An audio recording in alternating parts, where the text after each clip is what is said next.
ګلبودین حکمتیار وایي افغانستان یو اشغال شوی هیواد دی.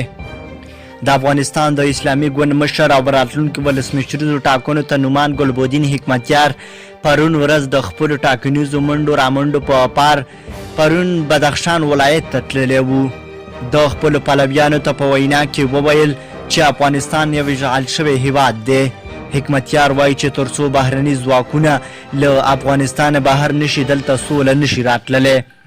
نوموړي د تیر په څیر یو ځل بیا د حکومت په چارواکو نیوکې وکړې او حکومتي مشران یې تورن کړل چې په واک کې د پاتې کېدو په پار د موجوده نظام د بقا هڅې کوي.